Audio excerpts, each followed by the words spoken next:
Hello, this is Mr. Chabry, and we are here with another narrated Pokemon battle. So if you see my team, this is the team I've been using. We're going to face Brady here. So looking at Brady's team, I'm kind of scared of the Garchomp. Of course, if you're not careful, Scolipede can get some speed boost and completely demolish your team. So my opponent's going to lead off with the Crobat, as I actually just lead off with the Typhlosion. Looking at his team, I did not want him to lead the Scolipede and get free speed boost, so that's why I've actually led off with my Typhlosion, and he's actually going to go for the Acrobatics. I go for the Eruption here.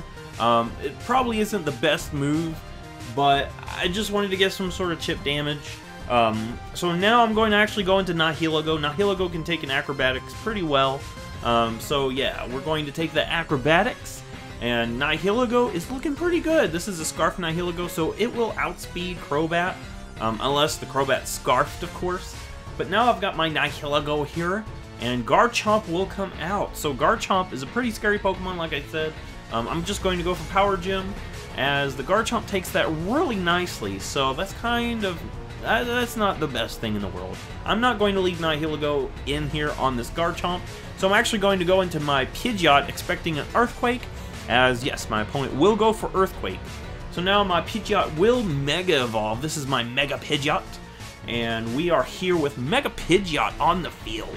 Mega Pidgeot's a pretty nice Pokemon. I really like its design. It's got really good special attack, and Hurricane will not miss. And this Hurricane does some nice damage, but unfortunately for us, the Garchomp actually survives that, and it's able to go for the Dragon Rush and get some pretty nasty damage.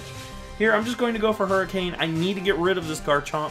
Garchomp is a very threatening Pokemon. It's fast, and it hits hard. So if I can get rid of that, the rest of my team looks really nice. Another reason why I wanted to get rid of that is because there's a lot of Pokemon on my team that are weak to Garchomp. The Nidoking, Nihilego, Typhlosion, and even Tyranitar. So here, my opponent has the Jolteon, and I actually go into Nidoking. Nidoking expecting an electric move, because that's super effective on Pidgeot, and I think Pidgeot is a pretty nice Pokemon to keep alive. So now I'm just going to go for the Ice Beam with my Nidoking, as my opponent will go into the Emboar. And Emboar is actually another Pokemon that's pretty scary. I go for an Ice Beam. It's probably not the best thing. The main reason I went for that was because I was expecting my opponent to switch out there. I thought maybe my opponent would not want to, risk the Earth Power. So, yeah, that's why I expected that. So here, I'm just going to go for the Sledge Wave. It hits Emboar, and I don't want to go for an Earth Power and then my opponent go into Crobat. So, that's why I went for a Sledge Wave there. I just wanted to have something that at least hit the Crobat if my opponent went into that. So now the Scolipede is here, and I need to get some damage on this thing, because this thing's going to get nasty speed boost if I don't do some damage, bring it down, and then take it out. So I'm just going to go for the Earth Power. That brings it down into the red, and it's going to finish off my Nidoking with an Earthquake. That's unfortunate. There's not much I can do about that, but this thing now has a +1 speed. Luckily, Nihilego still outspeeds it, Nihilego being scarfed and everything. So that's what I'm going to do. Go into my Nihilego and try to finish off the Scolipede, as we do hit it with the Power Gem. So that's nice. That big threatening bug is now gone. So we're going to get a a special attack boost. The special attack boost is really nice because it helps us hit a lot of things really hard. My opponent's now going into the Ludicolo. I'm not going to stay in, so unfortunately we're going to have to lose our special attack boost. But I'm actually going to go into Typhlosion just to sack it off. Typhlosion really did its job, but there's not much of a reason to keep it around. So now we're going to lose our Typhlosion, but that gives Pidgeot a free switch in here. And I can go for the Hurricane. That's super effective on this Ludicolo.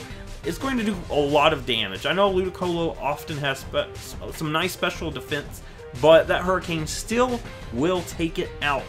So now my opponent's going to go into the Crobat. And I was actually expecting Crobat to outspeed my Pidgeot, and I actually just went for Roost just in case he went for something else that wasn't an attacking move, like Nasty Plot or something. But the Pidgeot actually outspeeds the Crobat. So looking at that, maybe this Crobat is not really invested in speed. So I'm actually just going to Hurricane it here, and that will take out the Crobat. So we're looking really nice. Mega Pidgeot is on the field. It is ready to knock some things out.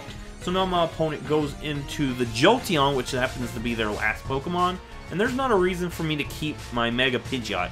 So I'm just going to go for Heat Wave, get some chip damage. We're going to go down to the Thunderbolt. There's not much we could do about that. Pidgeot did its job. Pidgeot swept a big chunk of the team out. And now we can bring in Nihilego to finish up the game.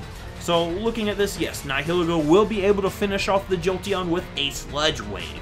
So this battle ended up being really nice. Some nice Pokemon that I really like trying out, that I haven't tried out in a while. Namely the Nidoking. I really like Nidoking, and I really like using it. So if you like this, give it a thumbs up, subscribe. I will see you in the next Pokemon video.